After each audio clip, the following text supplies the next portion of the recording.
Okay. I'm going to attempt to make a video. I hope my voice comes through on what I've walked into. A disaster. So, here we go. Down into the engine room.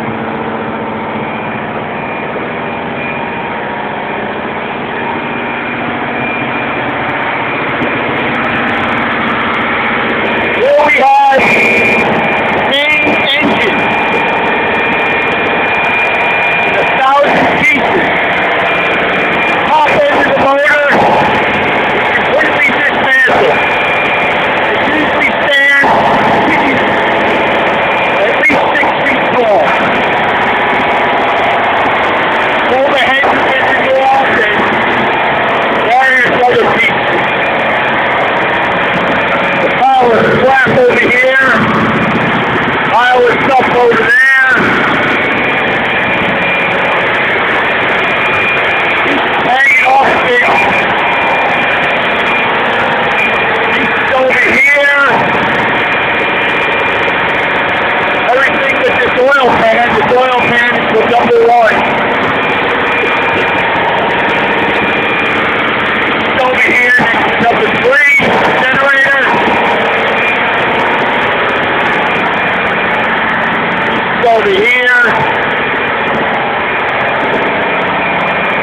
Pieces over here between the main engine and number 2 generator.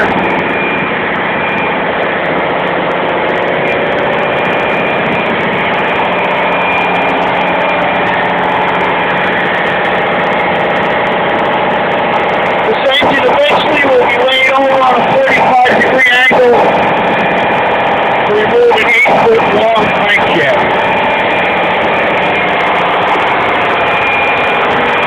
So, here we are, number 3.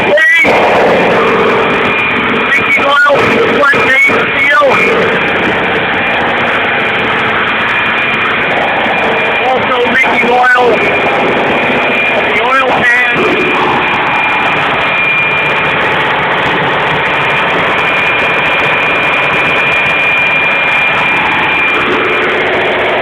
Valve needs to be adjusting.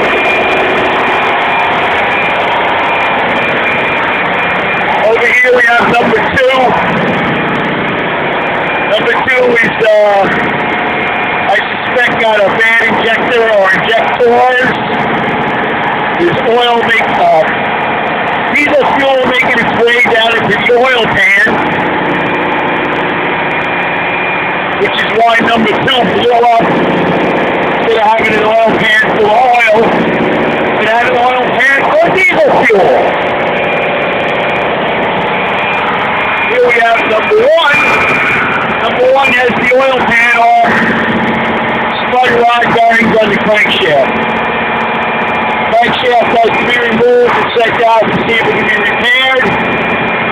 The heads have to come off to remove number 11 and 12 connecting rods and pistons because the connecting rods are damaged. So, I have to separate the generator portion of the engine, which is this round cylindrical shaped object with the box on the back. That has to be removed, unmated from the engine, and the bell housing has to come off. I'm not sure yet, but I believe that one of the engines is going to have to come apart also to enable me to drop the crankshaft straight down. Which means this mess of piping and tubs and parts and whatnot have to be stripped off the front. All the connecting rods are disconnected already. And this is what I'm diving into first. Well, here goes nothing. I'll make some more videos as progress is made.